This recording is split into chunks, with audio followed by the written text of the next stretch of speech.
Un petit matin, en plein centre de Paris. Ilan Hanoufa a 30 ans, il est styliste. Il a un rêve. Devenir l'un des plus grands noms du prêt-à-porter en France. Hey, t'es fraîche, hein? Le jeune homme est apparemment bien connu dans le quartier. Je viens ce soir. On vous attend, hein? Merci beaucoup. Vous connaissez tout le monde ici? Ouais, un peu. Un petit peu. Bah, on a grandi ici, hein, si tu veux. T'arrives au sec, mais vers où? De où? Nous sommes dans le Sentier, le quartier de la fringue. Dans ces rues, on est tous un peu oncles, neveux ou cousins. Alors? Toujours au goulag?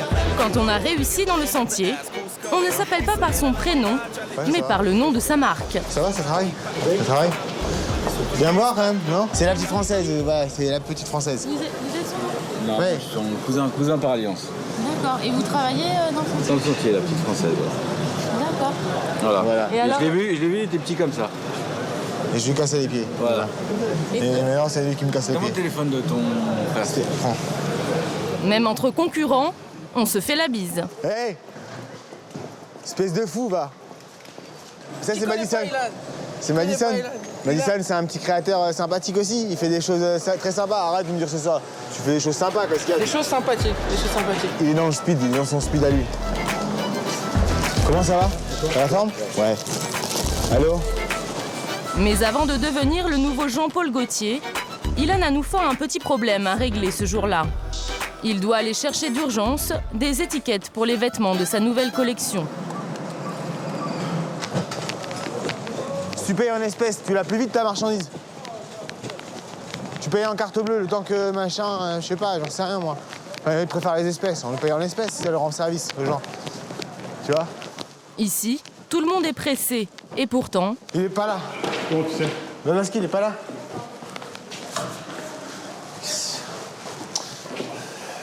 J'attends devant, je t'attends. Ah, pas de problème, je t'attends. Ok, à tout de suite. Tu vois, comme quoi dans la vie, tu vois, les mecs, il faut leur mettre la pression. Faut pas les lâcher. Parce que sinon, tu peux toujours attendre. C'est comme ça, dans le Sentier, un mec qui dit j'arrive, dans un quart d'heure, il est toujours pas là. Un quart d'heure dans le Sentier, c'est 1 heure, non? le fameux Isaac débarque une demi-heure plus tard. Isaac, ça va? Moi, ça va passer, c'est pas le A original, mais ça va passer. TTC, ça fait 120, voilà, 120 monsieur, merci. Tiens, je mets dans l'enveloppe et ça part à la banque avec la facture. Tu vois? Pour te montrer que c'est clean le Sentier. C'est pas fait à la va-vite, tu vois? Voilà. C'est pas parce que tu payes en espèces qu'il y a un coup dur, il y a un Trafalgar. Il n'y a pas de Trafalgar, il n'y a pas d'embrouille, il n'y a pas de machin, c'est honnête, tout est honnête. Tout est honnête. Facture Hop, tout et nickel. ça va à la banque. Okay, Si les merci deux hommes beaucoup, jouent Isaac. autant la transparence, J'avance à mon c'est que bureau. le quartier a une réputation sulfureuse. Je suis là, Le Sentier est l'un des plus petits quartiers de Paris. Il s'étend sur à peine 1 km² entre la place de l'Opéra et les Halles. C'est l'un des plus anciens aussi. Les noms des rues et de ses passages pittoresques évoquent les différentes vagues d'immigration qui ont posé leurs valises ici depuis plus d'1 siècle. Les Juifs et les Arméniens créent les vêtements, les Turcs tiennent les ateliers de confection, les Pakistanais poussent les chariots et les Chinois sont aux machines à coudre. Toutes ces communautés ont contribué à faire du Sentier la plaque tournante du textile made in France. Koukaï, Naf Naf, Cop Copine ou encore Morgane sont nés ici. Mais la réputation du quartier, c'est aussi l'argent au noir, les ateliers clandestins, les fausses factures. Aujourd'hui, la donne a changé. La crise, les affaires d'escroquerie et la concurrence chinoise sont passées par là. Alors, qui sont les nouveaux rois du Sentier? Nous suivrons l'histoire d'un couple de jeunes Chinois, Yi et Yen. Ils sont arrivés de Pékin il y a 9 ans et ils sont en train de devenir la nouvelle success story du quartier. Parfois, j'ai des primes, j'ai envie de pleurer, mais il m'aide beaucoup, m'encourage beaucoup. Ouais. Ça, je trouve que c'est très important. Ouais. Ce dont tout le monde rêve ici, c'est d'une réussite comme celle de Bati, Ce Pakistanais a débarqué en France il y a 34 ans. Il a commencé par pousser des chariots payés au noir et aujourd'hui, il est devenu riche et consul honoraire du Pakistan à Paris grâce à la fringue. Ça, d'accord. Tic-tac. C'est Sentier qui m'a donné tout. Aujourd'hui, je n'ai pas venu travailler par Sentier, je n'ai pas monté une société, je ne venais pas bâtir. Et personne ne m'a ouvert des portes, personne ne me connaît. Il ne dit même pas pardon quand il passe devant. Ilan a grandi dans le Sentier. Il y a appris ses valeurs et ses recettes. Son atelier ne paye pas de mine, mais il a créé sa propre marque au nom de sa famille. Ses arrière-grands-parents étaient des juifs de Bab el-Oued, à Alger. Ils étaient dans la confection, les Hanoufa. On sait faire que du schmattès, comme ils disent, que du prêt-à-porter, quoi. On sait faire que des fringues. Des bestiaux, mais bon. Voilà, t'as un billet de 500 francs de l'époque et mon grand-père il m'avait donné 500 francs pour ma première paye. Et à l'époque, 500 francs, c'était vraiment beaucoup d'argent. Mais moi, je suis nostalgique, ça me dit que voilà, quoi. Billet de 500, rappelle-toi des émotions que t'as eu des billets de 500 la première fois. Et essaie de te les reprocurer à chaque fois que tu descends là et que tu travailles, même si c'est un peu le souk. Pour se faire connaître, il prépare un défilé dans l'un des quartiers les plus chics de Paris. Mais le Sentier est-il toujours un Eldorado où l'on peut bâtir une fortune à partir de rien?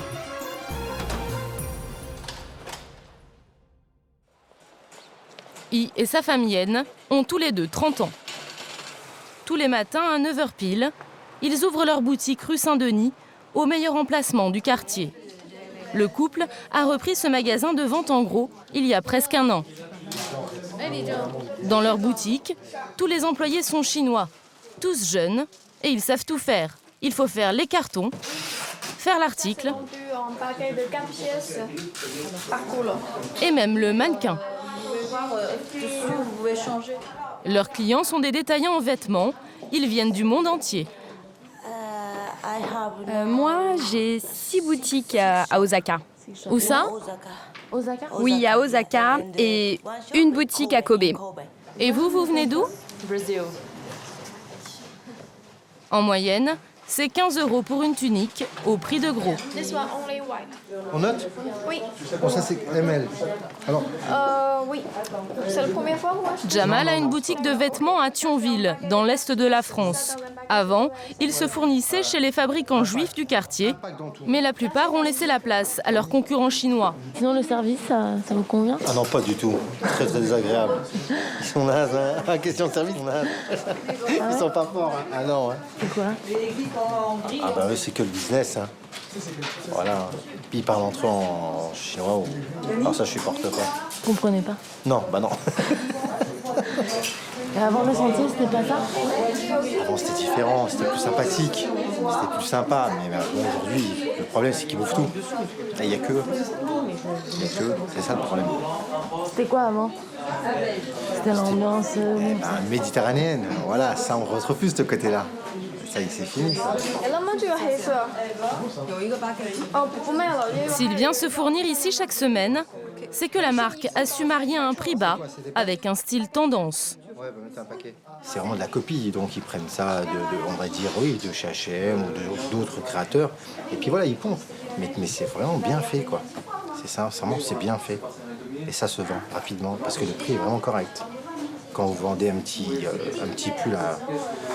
Pas que je vois comme une bêtise non plus. Bah, non, par exemple, un comme celui-ci, voilà. Un comme celui-ci, ça vaut 49 €. Donc ça se vend très vite. Donc il suffit que ça plaise un petit peu, que ça aille, et c'est vendu. En réalité, la marque chinoise s'inspire plutôt qu'elle ne copie. Les modèles, c'est la patronne qui les dessine. Dans le bureau de style, elle admet que ses idées, elle ne va pas les chercher bien loin. Tout simplement dans les magazines féminins. Quand elle repère un imprimé qui revient souvent dans la presse, Yen arrache la page. Je trouve les choses intéressantes. Ça, c'est les trous, les techniques, les imprimés, les parties, c'est sympa. Exemple, Par exemple, ce pull avec des taches. J'ai vu, il y a les taches. Sur les défilés, donc on a fait comme ça, c'est les tâches imprimées, oui, c'est bien. Et qui sont les marques qui vous inspirent le plus? Dolce & Gabbana et Missoni et un peu de Chanel, ouais.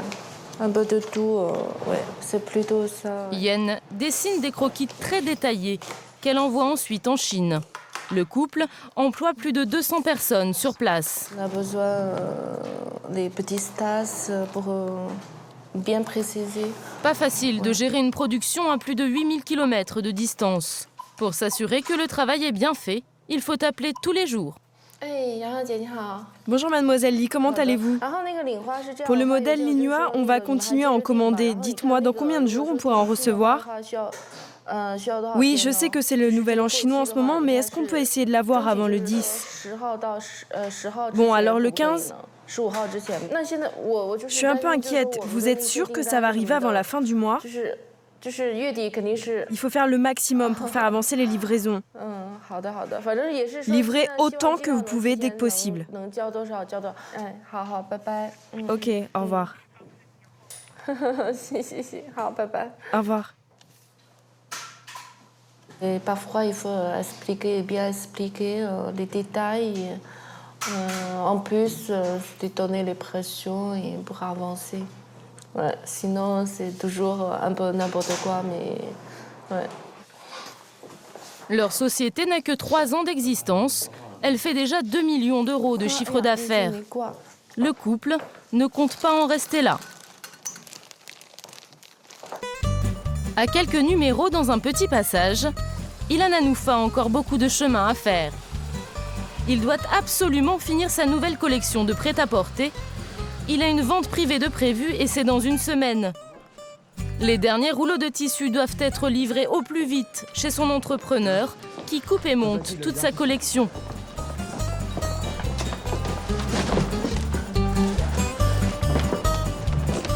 Hop là. Ça, c'est pour du pull.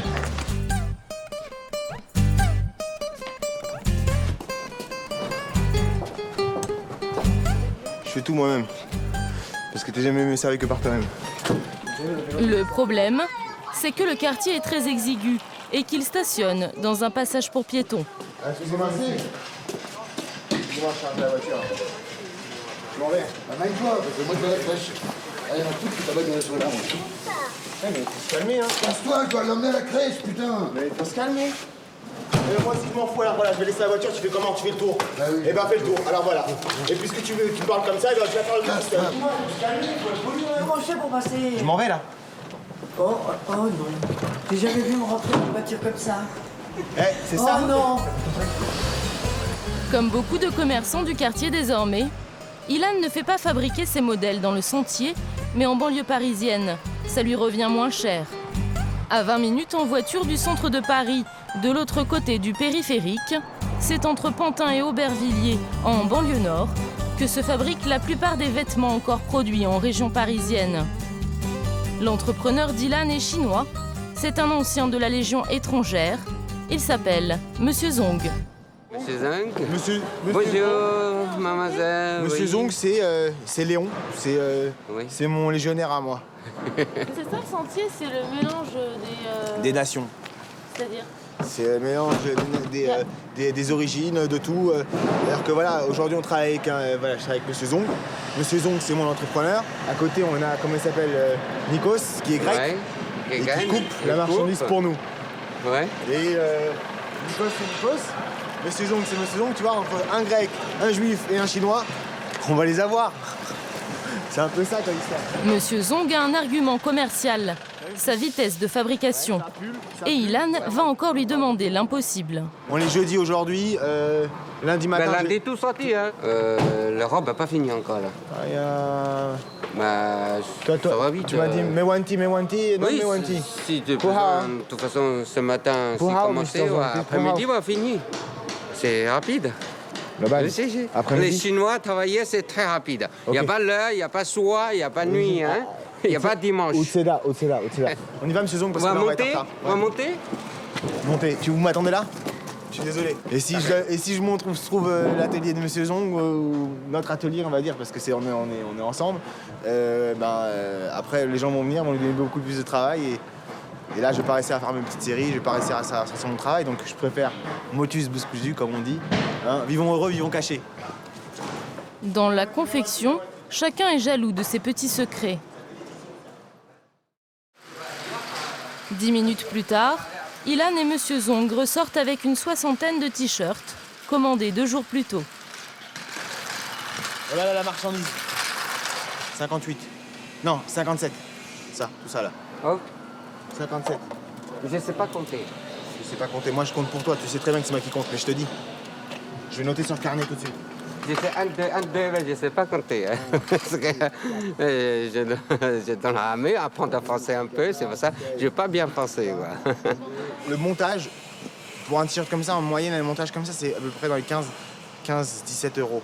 Entre 17 et 15 euros. Par t-shirt. Par t-shirt. Juste le montage, juste pour le fabriquer, pour le coudre. Parce que c'est compliqué, parce qu'il faut retourner le t-shirt. Enfin, c'est assez compliqué. Je te l'ai montré il y a 5 secondes, tu vois. C'est quand tu regardes un t-shirt. Par exemple, tu regardes mon t-shirt, regarde, je vais le tourner à l'envers. Je vais le tourner à l'envers pour te montrer. Quand je le tourne à l'envers, regarde, je vais le tourner, il va être comme s'il était de l'autre côté. Pareil. Il n'y a pas de couture apparente. Ça veut dire que limite c'est réversible, tu vois. Quand j'ai donné ça la première fois à Monsieur Zong, il m'a regardé, il m'a dit en chinois, il m'a dit cheesing, c'est-à-dire t'es fou. Et ici, c'est combien par t-shirt? C'est secret professionnel. Quand on parle d'argent, Ilan, là encore, est peu bavard. Selon nos informations, les façonniers chinois feraient fabriquer 2 fois moins cher que dans le sentier traditionnel. Retour au centre de Paris. Ce matin, dans son atelier, le jeune homme doit montrer ses derniers modèles à quelqu'un dont la vie lui est infiniment précieux. Sa maman. C'est pas vu. Voilà à New York. T'as vu, hein, je suis quand même venue te Alors, voir. New York. Hein. Alors Je suis quand même venue. Hein. Ben voilà, il rentre, hein, je t'en prie. Ouf, je t'ai ramené des gâteaux. Tu m'as ramené des gâteaux Que j'ai fait moi-même. Arrête. Brigitte vit aux États-Unis. Alors Pour impressionner sa mère, ou peut-être lui montrer qu'il a changé, Ilan s'est inspiré d'elle pour créer plusieurs pièces de sa nouvelle collection. Ça, c'est ça, j'ai pensé à toi quand j'ai fait ça. Tu te rappelles? Oh là là, Ilan, je me souviens. J'ai pris sur la photo de quand t'étais à l'île Maurice. Au Canaries, c'est Canaries, c'est ça? Canaries. Non, c'était l'île Maurice. C'était un peu le même modèle que t'avais. Hein? J'ai fait la même chose. Sur les photos, j'ai pris les photos, j'ai récupéré un sac de photos la dernière fois. C'est quoi ça? T'as pensé à moi, Brigitte? La robe là qu'on vient de voir, ça vous évoque? Attends, t'as un truc sur le nez. C'était une robe que je portais parce que j'adorais, je la mettais tout le temps, cette robe.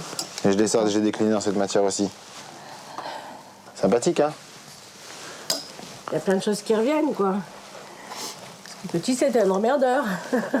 Et ça, c'est tout ce qui va arriver en production. Il est trop tête en l'air, il est pas sérieux, Et j'ai beaucoup tu l'envoies changé. faire une course, il met 3 heures. Bon, tu diras, je suis un peu pareil. Mais bon, c'est comme ça, quoi. On sait quand il part, mais on sait jamais quand il rentre. Donc personne pariait sur lui dans cette Non, personne. Personne. J'ai un frère qui m'a dit, il a quand même des mains en or et il a un très gros potentiel. J'ai le droit à combien de t-shirts, Ilan? Bah, serre-toi, hein. De toute façon, un shopping is shopping, hein. Parfait, Loulou. Je vais le garder sur moi. Alfred et moi, on est contents. Elle peut être fière de son fils. Dans quelques semaines, il a décidé d'organiser un défilé de haute Parce qu'il faut que couture. j'aille faire mon shooting. Merci beaucoup d'être venu. Hein, et puis, comme on dit, un Playmobil en avant les histoires. Hein. Je t'aime. Moi aussi, je t'adore. On va kiffer. Bientôt à Broadway. Hein? Ce qui fait rêver tous les jeunes dans le sentier, c'est d'avoir son nom écrit en gros sur la devanture de son magasin, comme Bati. Tout le monde connaît son histoire. C'est lui qui a directement inspiré le personnage tenu par Richard Anconina dans le film La vérité si je mens. Ce Pakistanais a fui son pays sans un sou en poche il y a 34 ans pour tenter sa chance en France. Il commence par pousser des chariots dans le sentier avant de monter lui-même sa propre marque. En quelques années, il devient millionnaire grâce à une veste noire en simili-cuir qui devient un tube, comme on dit dans le sentier. C'est ça. Avec ça, j'ai fait beaucoup fortune à l'époque. C'est ça, du monde entier, des gens qui venaient chez moi, je sais. Vous en avez vendu combien? Oh, des millions, des millions, des millions, des millions. Donc c'est une imitation de cuir en fait. Tout à fait. Et c'est 10% polyester. Il était des qualités ballon, polyester et on fabriquait ça. Voilà, regardez, on ne dirait même pas ses défauts. Selon lui, cette veste lui a rapporté 30 millions d'euros. Aujourd'hui, Bati est une star pour tous les touristes pakistanais de passage à Paris. Ils veulent voir de près leur compatriote qui a conquis la France. Quand j'habitais au Pakistan, personne ne me connaissait. J'étais vraiment dans la rue, tout ça, je n'ai pas l'argent, rien. Et maintenant, quand des gens arrivent ici, spécial, ils viennent à chaque fois prendre des photos des magasins, d'un bureau, photos avec moi, ça fait plaisir. C'est pas la même vie maintenant. Bye bye. Bati a beau être riche et célèbre, il continue à mettre la main à la pâte. Pas question pour lui de se convertir au Made in China. Son argument de vente, c'est le Made in Sentier. Il fait tout fabriquer à quelques pas de sa boutique, dans un atelier artisanal tenu par un entrepreneur turc. Merci, ça va bien? Voilà. Voilà, c'est ça. Il y passe régulièrement. Des zips, elle donner des nouveaux zips maintenant parce que ça zip, elle les casse tout le temps. Ce qui le préoccupe, c'est la qualité, mais pas seulement. Il se revendique respectueux des lois dans un quartier où cela n'a pas toujours été le cas. Loin de là. C'est important de voir que c'est pas un atelier clandestin. Non, non, ça n'existe pas, on ne travaille pas avec eux. Nous, on les demande des papiers pire que la police maintenant. On demande ARSAF, on demande CABIS, on demande toutes les charges payées, DF, assurance, des bails, des quittances de l'éveillé. On demande 50 000 dossiers. Après, on choisit un atelier. Nous, on ne voulait pas des histoires avec la justice, on ne voulait pas la histoire avec la police, on ne voulait rien du tout. On voulait toutes les choses règles. On se pète des lois françaises. Nous, on habite en France, on voulait des lois françaises, on se pète ça. Voilà. Allez, salut, bye, au revoir. Et tout de suite, hein. Faut-il le croire? Pas sûr, en effet, que le quartier ait tant changé. Il est 10h ce matin-là. Une quinzaine de policiers font irruption au 2e étage d'un immeuble de la rue Saint-Denis. Ils sont accompagnés de 2 agents de l'URSSAF et d'une traductrice chinoise. À leur tête, le lieutenant de police Jayeul. Bonjour monsieur, c'est un contrôle URSSAF. L'enquête a démarré il y a 1 mois. Le patron de l'atelier de confection ferait travailler clandestinement des Chinois sans papier. Donc si tu peux leur dire bonjour monsieur, bonjour mesdames. Nous allons contrôler si toutes les personnes qui sont ici ont des titres de séjour. Donc tout va bien se passer. Ces ateliers sont réputés pour leur cadence de travail infernale. Ils permettent à certaines marques du sentier de produire à toute vitesse quand un modèle marche bien, plutôt que de le faire fabriquer en Chine. Tout le monde reste ici. Moi, c'est là-bas. Oui, restez là. Pas de problème, tout va bien aller. Faire travailler des clandestins donne la possibilité aux patrons de les payer moins cher et d'éviter de payer l'URSSAF. Le patron turc a l'air embarrassé. Pour l'instant, j'en ai 1, 2, 3, 4. Effectivement, il y a un problème. Les factures et ces déclarations URSSAF ne correspondent pas à l'activité de l'atelier. Dans les 13 000 € à peu près de déclarés. Oui, déjà, les montants que tu viens de m'annoncer, déjà, il y a une dissimulation partielle d'activité. Pour la police et les agents de l'URSSAF, l'affaire est claire. L'entrepreneur déclare moins de la moitié de son activité à l'administration. Il y a infraction. Autre fraude, 4 employés, 3 femmes et 1 homme n'ont pas leurs papiers en règle. Le patron essaie de plaider sa bonne foi. Sur l'honneur et on a un dossier complet avec la photocopie des registres, du personnel, des URSSAF, TVA. Selon les policiers, les gérants de ces ateliers ferment les yeux sur l'authenticité des papiers qu'on leur présente. Les clandestins chinois sont une main-d'œuvre docile. Ils travaillent vite et bien. Ils ne comptent pas leurs heures. C'est sûr que vous pouvez plus exploiter quelqu'un qui a pas de titre de séjour et qui n'osera pas aller se plaindre, parce que lui, à la limite, il veut pas sa retraite enfant. Ce qu'il veut, c'est avoir un peu de cash pour envoyer au pays, quoi, ou payer son passeur. Parce que parfois, ils arrivent, ils sont endettés de 10 000 € et ils travaillent pendant 3 ans comme des esclaves juste pour pouvoir rester en France, alors qu'ils n'ont même pas de titre de séjour. Donc c'est vrai que c'est des situations un peu... Les 4 Chinois sont arrêtés et placés en garde à vue. Ils seront fichés et relâchés dès le lendemain. Les policiers emmènent également leur machine à coudre comme preuve. Pourquoi vous emmenez aussi les machines ? Parce que c'est les machines qui étaient sur lesquelles travaillaient les personnes. Voilà. Et ça sert à quoi de les prendre ? C'est les pièces à conviction, c'est leur outil de travail. Le gérant de l'atelier, lui, écopera d'une amende de 23 500 €.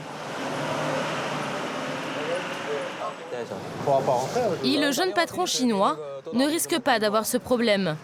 Il ne fait jamais appel à des ateliers du sentier. Pour faire face à la demande, il a besoin de réapprovisionner son magasin en permanence. Mais tout vient de Chine. On se carre là ? 2 fois par semaine, il bloque entièrement la rue.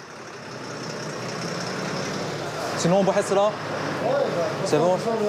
À l'intérieur de l'énorme camion, plus de 330 cartons remplis de vêtements. 20 000 pièces en provenance de Chine. Tu me mets tout ça dans le stock à l'étage. Et rien dans la boutique, hein ? Oui, j'attends quelqu'un qui va venir donner un coup de main. On attend un peu. Décharger de la marchandise dans le sentier, rien de plus simple. Des dizaines de porteurs pakistanais et indiens attendent pour du travail à tous les coins de rue. Oui. Il y a combien de personnes ? 3 personnes ? Oui. Oui, allez, commencez. On commence à charger. On n'a jamais vu embauche plus rapide. Il n'a même pas parlé salaire que déjà une demi-douzaine de personnes se mettent au travail. Il travaille au sentier, il va voir s'il y a le magasin qui a besoin, il va venir donner un coup de main. Oui. Dans ce cas, il y a beaucoup de Pakistanais, Indiens qui travaillent ici. Ouais. Les Pakistanais déchargent très vite. Résultat, la rue est complètement encombrée par les cartons. Les scooters ne peuvent plus circuler. Et même les passants sont obligés de rebrousser chemin. Le hall d'entrée devient impraticable et l'ascenseur a été réquisitionné. Les autres occupants de l'immeuble perdent patience. Parce que vous avez bloqué les portes, donc moi j'en ai marre, c'est pas à mon entrepôt. Ok. Excusez-moi, vous vivez ici, vous ? Je travaille ici. C'est souvent comme ça ? 2-3 fois par semaine. Franchement, l'ascenseur, je m'en fiche, mais c'est juste que j'ai même pas accès aux escaliers. Alors, moi, je suis dans des bureaux, c'est pas un entrepôt. Je subis. Il faut laisser un passage pour les gens. Oui. Enlevez le carton, laissez un passage. Là, si on a des clients qui arrivent, il va passer, c'est quoi ce bordel ? On a un magasin, nous, là-haut. Oui.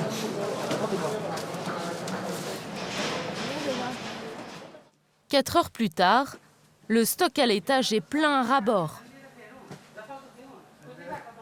Il ne reste plus qu'à tout déballer. On va travailler jusqu'à maximum 11 h, 23 h. Demain, tous les produits être prêts. Ça va, vous n'êtes pas trop fatigué ? Oh, ça va. Heureusement, c'est pas moi qui ai monté le carton. Oui, ça va. Okay. Dernier détail, I va devoir payer les porteurs. Nous quittons la pièce. Alors, 50. Vous rigolez ou quoi, 50 ? Je travaille jamais 50. Chaque semaine, j'ai le carton. Je n'ai jamais donné 50. Si vous êtes comme ça, la prochaine fois, s'il y a travail, je ne peux pas vous tabler. 30 €. Les Pakistanais veulent 50 € par personne. I comptait leur donner 30 €. Il va falloir discuter. Tu veux voler l'argent ? Tu veux piquer l'argent ou pas ? Non, c'est pas possible. 40 ? Oui. Non. Dernier prix, 35. Okay. Oh là là. 35. Non, 35. Finalement, l'affaire se conclura à 35 €. Ce sont corrects.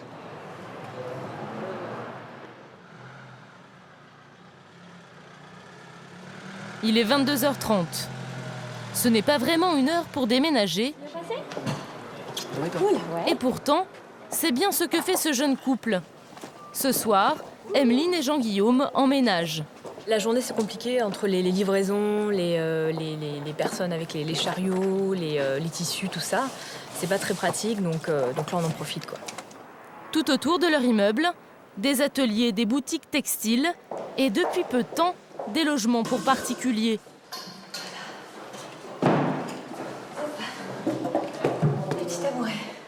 C'est au 4e étage, sans ascenseur. C'est bon pour toi? Ça va, ça passe? Nickel. Pour l'occasion, 2 amis sont venus leur donner un coup de main. Super. Leur 2 pièces fait 40 mètres carrés. Ils le louent 1 130 € par mois. Yes. Pas très cher en fait, quand on tient absolument à vivre dans le centre de Paris. Et là, il fait... D'autant que le quartier est de plus en plus à la mode. Pour le quartier, c'est pas si cher que ça, quoi. Entre guillemets. Mais c'est un endroit où il faut être aujourd'hui, c'est quand même ça devient... De plus en plus branché, oui, carrément. Ouais, je pense que ça l'est déjà depuis quelques temps, quand même. Ouais. Mais c'était quelques rues après, c'est-à-dire que si vous allez dans la rue Montorgueil, c'est ultra bobo, branchitude à fond. Maintenant, ça se décale de plus en plus dans le sentier aussi, quoi. C'est juste à côté, c'est à 2 minutes à pied, et là, on le voit dans la population. Maintenant, il y a énormément de petits bobos de jeunes couples, quoi, qui emménagent, et c'est chouette, quoi. Ouais. C'est agréable. Voilà la rue qui fait la réputation du quartier, la rue Montorgueil. C'est une rue piétonne et c'est devenu une des plus grosses concentrations de bars branchés de la capitale. Le sentier est à 2 pas au bout de la rue et c'est ce qui attire les nouveaux locataires et désormais les investisseurs immobiliers. C'est le cas d'André, à gauche. Pendant 25 ans, il a travaillé dans le textile. Depuis que le quartier se transforme, il se reconvertit dans l'immobilier et il a pensé à tout. Ma laverie, une de mes laveries, qui était avant un magasin de confection. Voilà, on l'a ouverte il y a 1 mois. Elle est déjà taguée, un peu, tu vois, c'est sympa. On a fait une laverie en bas, à la place du magasin qui était là, et des appartements. Tout au-dessus, c'est tous des appartements à la location. Cet immeuble était une entreprise textile. Avec un associé, il en a fait des logements du studio aux 3 pièces. Cette mutation des magasins de confection et des ateliers en habitation fait que la population ici, elle s'est multipliée par 4 ou 6. Donc, besoin de laverie. André scrute la moindre liquidation d'entreprise, car il faut toujours être le premier. En 1 an, les prix ont flambé de 20% et il n'est pas le seul à vouloir faire des coups immobiliers. Ben oui, ce magasin, par exemple, ce bar-là, le bar à vin, était avant un magasin de prêt-à-porter. Et il a ouvert depuis 2 mois environ, en bar. Il a fait des beaux travaux, il a du monde tous les soirs. Non, ça bouge beaucoup, mais au quotidien, quoi. Tu peux venir dans 15 jours, tu vas, ah, celui-là, il a ouvert, oh, celui-là, il a changé. C'est en travaux de tous les côtés. Celui-là, il est en travaux. Ici, il y a, tu vois, voilà, louer tout commerce. Non, mais il y en a plein et ça bouge au quotidien. Aujourd'hui, André a même décidé de vivre dans le sentier. Il a fait appel à un architecte d'intérieur pour refaire une grande surface qu'il vient d'acheter. Il a divorcé et il veut pouvoir y accueillir ses 3 enfants. Allez. Il y a beaucoup de travaux à prévoir. Donc ici, c'était un atelier, typiquement atelier du sentier. Table de coupe pour les modèles, machine à coudre. Bon, on a déjà sorti tout ce qui était à machine à coudre pour monter les modèles ou les séries. Là derrière vous, c'était quoi? Ça, c'était une table pour préparer les modèles. Son 116 mètres carrés, il l'a acheté 600 000 €. Ailleurs, dans Paris, ça lui aurait coûté le double. Pour le transformer en loft, il y en a pour 150 000 € de travaux. Vers la pièce voisine et que l'on va agrandir. André a acheté dans l'une des dernières rues où il y a encore quelques bonnes affaires à saisir, à 2 minutes à pied de la fameuse rue Montorgueil. Là, je pense que j'ai attrapé le dernier métro, pour être sincère, sur cette rue-là. André compte emménager avant l'été. Il faudrait que vous m'en communiquiez des photos. Ouais, il faut que je les trouve. Seul problème, le voisinage est aussi source de désagréments. La rue Saint-Denis, au cœur du sentier, est un des lieux historiques de la prostitution parisienne. Le jour, les habitués du quartier, on les appelle les traditionnels, sont une centaine à battre le pavé au pied des immeubles où elles possèdent un studio. La police les laisse tranquilles, elles font partie du décor. Mais à la nuit tombée, pour nombre de riverains, cette activité devient une véritable nuisance.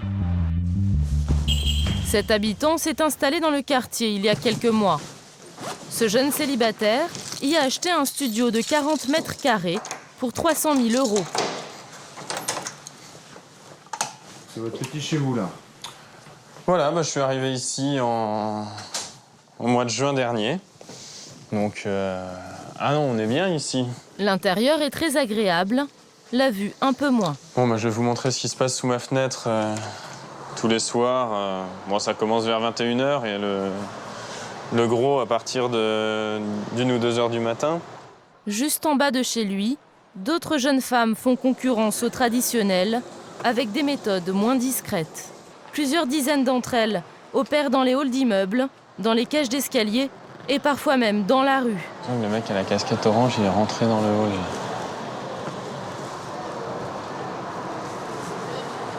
Putain, elle est en train de se le faire dehors. Ce genre de scène arrive toutes les nuits, jusqu'à l'aube.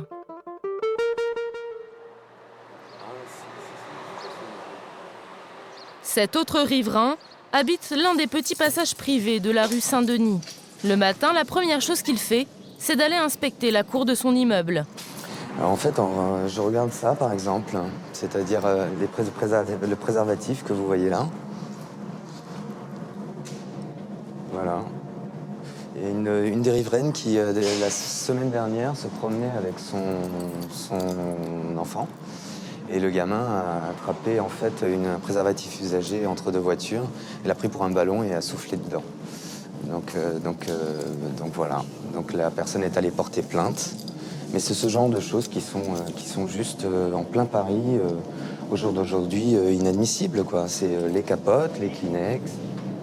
200 personnes vivent ici, dont des familles avec enfants. Ça va? Avec mes meilleurs vœux? Meilleurs vœux, plein de bonnes choses. Ouais. T'as vu? Bah oui, comme d'hab. Je dirais c'est notre quotidien le matin. Ouais, il y en a 2 autres là-bas. Je commence à en avoir un peu ras-le-bol de vivre dans un endroit qui était plutôt agréable et qui devient presque insalubre. Il y a des grandes poubelles, donc elles se font un petit abri, quoi. Elles se mettent derrière, elles font comme une petite cachette, puis elles se mettent derrière. Le passage privé est pourtant protégé par une grille fermée à clé, mais les jeunes femmes trouvent toujours le moyen de se faufiler. Quand on rentrait par la porte, elles bloquaient derrière nous pour pouvoir laisser la porte ouverte et s'enfiler dans les cours. Ouais, j'ai eu l'occasion justement de m'engueuler avec une ou deux comme ça qui bloquaient la grille en lui disant que j'étais chez moi et de me faire traiter de tous les noms, quoi. Oui, ça c'est clair. Hein. Moi, j'ai même été menacée. Hein. Ouais. Menacée comment? Ah j'ai eu le droit. Hein. Vous avez essayé de les faire déloger en disant dégage, faire ça ailleurs, un truc comme ça. Je dis non, c'est un grand arrêt, quoi. Oui. Les riverains ont beau porter plainte, rien n'y fait. Alors ce soir, ils ont décidé de passer à l'action. Mairie du 2e arrondissement. Une demi-douzaine d'entre eux a décidé de se rendre au conseil de quartier pour interpeller les pouvoirs publics. Des élus de l'arrondissement sont présents. Moi, je me suis fait insulter et menacer pas plus tard que mardi soir en rentrant de mon cours de sport à 22 h. Je pense que ça soit ou la mairie, ou vous les adjoints, ou le commissaire, vous prenez pas le problème au sérieux. Une conseillère d'arrondissement essaie bien de réagir aux critiques. C'est pas le problème. La proposition, non, excusez-moi, a rarement trouvé des solutions totales. Qui peut faire quelque chose pour nous? Est-ce qu'il faut qu'on engage des milices privées? C'est une bonne question. Non, mais c'est une bonne question. Si personne ne peut... La question, on la pose depuis je sais pas combien de temps. Moi, la solution, c'est quoi? C'est de descendre, de me friter avec elles? Elles sont d'un agressif... Je ne pense pas non plus. Mais alors, que pensez-vous comme solution? Je n'en vois pas. Vous n'en voyez pas? Eh bien, tant mieux. Alors on va déménager, on va faire une zone de non-droit sur 200 mètres ou 500 mètres, et les gens vont continuer à déménager parce que ni la mairie, ni la police, ni la politique ne peuvent faire quoi que ce soit? Au mieux, on va déplacer le problème, peut-être dans l'arrondissement à côté. Je ne trouve pas que ce soit une bonne solution, mais les réseaux mafieux, on n'est pas armés pour ça non plus. La police fera une importante opération quelques semaines plus tard. Après une garde à vue, les prostituées sont revenues sur le trottoir dès le lendemain. Retour avec Yeyen, les jeunes patrons chinois. Désormais, leur boutique ne leur suffit plus. Ils misent sur Internet pour vendre leurs produits aux grossistes. Tous les 15 jours, il faut alimenter le site web en photos des nouveaux modèles. Les prises de vue ont lieu à Aubervilliers, en banlieue parisienne, où se trouve la plus grosse plateforme en Europe du textile chinois. 700 commerces d'import-export. Dans l'un des dépôts, une société chinoise se charge de faire les catalogues photos pour la plupart d'entre eux. Yeyen essaie toujours de faire travailler la communauté avant tout.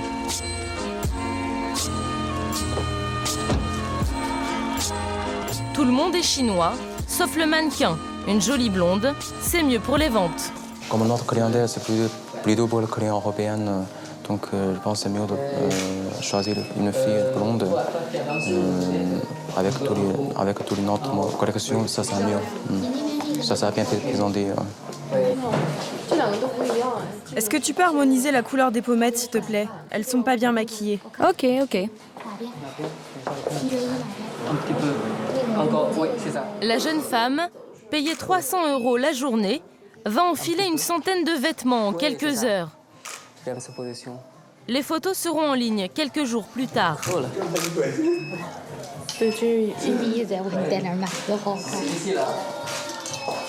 Visuel, oui, c'est tout est joli.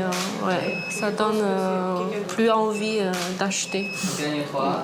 Dans quelques mois, Yeyen devrait ouvrir leur première boutique de détail en dehors du sentier. Ils visent un quartier huppé de Paris.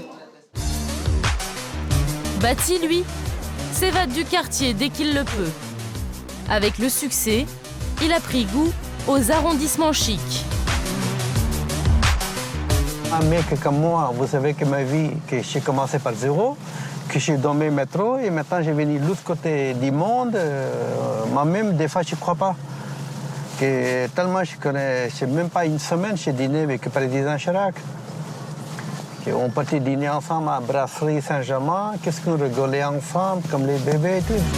Ce soir, il va prendre un verre avec l'une de ses amies dans un palace de la place Vendôme. Vous allez bien ? C'est la célèbre aristocrate mondaine, Hermine de Clermont-Tonnerre. Alors, comme d'habitude, et toi? Oui. Bati est un habitué des lieux. Ici, tout le monde le connaît. Toute la journée. Ça va bien? Ouais. Monsieur Bati, vous allez bien? Ça va? L'homme joue volontiers les playboys et aime s'afficher avec les jolies femmes. Hermine est un peu son professeur de bonne manière. Et moi, je prends beaucoup de choses avec Hermine. Mais j'ai pris beaucoup de choses. Je sais pas. Si, beaucoup de choses. Par exemple, élégance, par exemple, comment biller, comment vous restez sur la table, comment vous restez ça, c'est la vérité. Vous imaginez qu'il y a un mec comme moi, lui, il arrive là-bas, vous mangez avec les mains là-bas, tu sais. Puis ici, il arrive pour prendre des choses. Non, j'ai connu, il ne mangeait pas avec les doigts. Hein. Il était déjà vachement bien. Il avait une super bonne base. Voilà. C'est notamment Hermine de Clermont-Tonnerre qui l'a introduit dans la jet set. Et maintenant, je sais mieux parce que Paris, je connais très bien. Je connais beaucoup de gens, pas de souci. Maintenant, je suis français, 100% français. Sauf l'accent. Hein. L'accent, voilà. Il est bien resté pakistanais. Et de temps en temps, on a besoin de décodeurs. Parce que moi, je ne comprends pas la moitié de ce que tu viens de me raconter.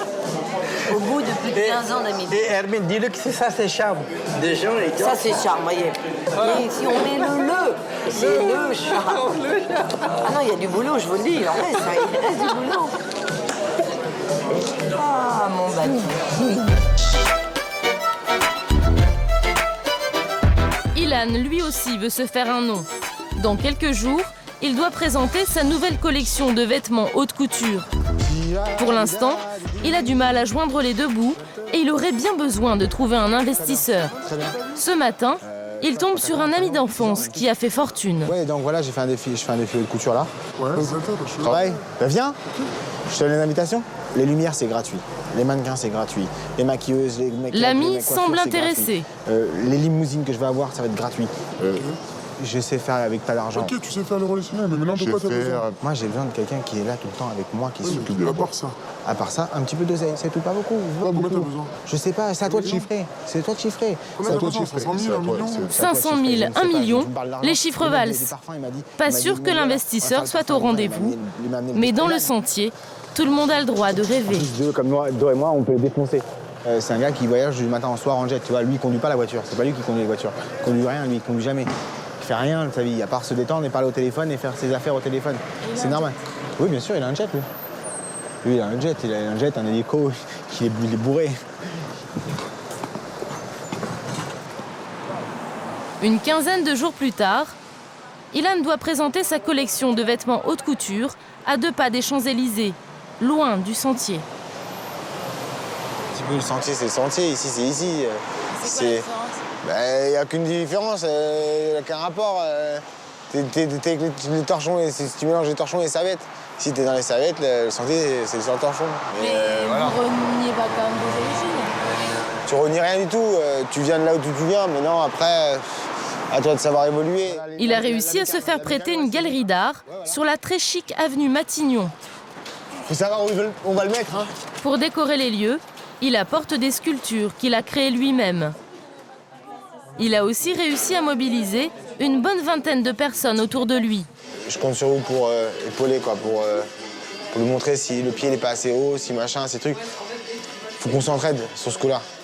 Maquilleurs, coiffeurs et mannequins, tout le monde est venu travailler gratuitement, par amitié pour Ilan. Cédric, numéro 1, Cyrielle, numéro 2. 1, mettez-vous en ligne comme ça, on va se mettre bien en place. Regarde. Regardez comment moi je fais, ok? Pour l'occasion, Ilan s'improvise chorégraphe. Tu ouvres le rideau, tu te mets bien devant comme ça, tu comptes 1, 2, 3, 4, 5, et là tu te lances. Stop! Le jeune couturier compte même faire venir des célébrités à son défilé. C'est notamment Hugo, son stagiaire, qui s'en charge. J'ai Sienna de Secret Story qui vient avec son agent. J'ai Sherifa Luna. J'ai des personnes de TF1.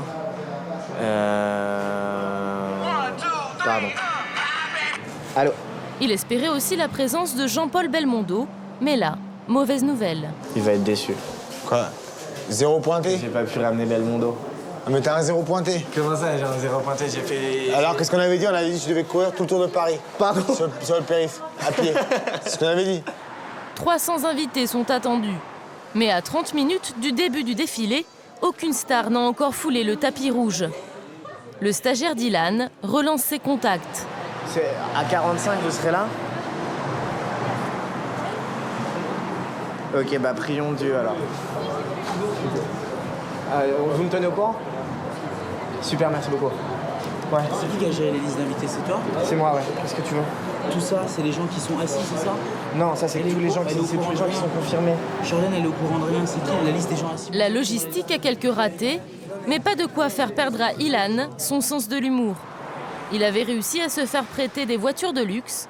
Problème, elles sont restées en stationnement. On a 2 limousines, il n'y a personne qui a été chercher. Là, on a juste les voitures pour le mettre devant. Le plus grand mytho de la planète. Okay. Le plus grand mytho de la planète, on a mis des limousines, il n'y a personne qui... Il n'y a pas une star qui est venue dedans. Finalement, le défilé attire beaucoup plus de monde que prévu. Et pas n'importe qui, il y a sa grand-mère et son père. Ils n'auraient manqué ça pour rien au monde. Et puis ce n'était pas gagné, mais les people sont au rendez-vous. La chanteuse Sherifa Luna, un des frères Bogdanov, des vedettes de la télé-réalité et une star du X.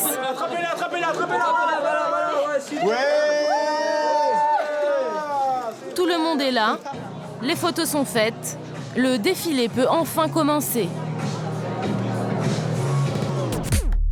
C'est la première fois que ces robes dessinées et cousues à la main par Ilan lui-même défilent. Merde! Allez, putain, elle vous attend! Vous croyez que c'est quoi? C'est une robe de mariée? Ilan fait tout comme les grands. À la fin du défilé, il y a une robe de mariée. Comme tous les stylistes du sentier, Ilan ne rêve que d'une chose, le quitter définitivement. Merci à tous. Bon, moi je m'arrache. Hein. Cela voudra dire qu'il s'est fait un nom. On va descendre par en bas, on va dire au revoir un petit peu.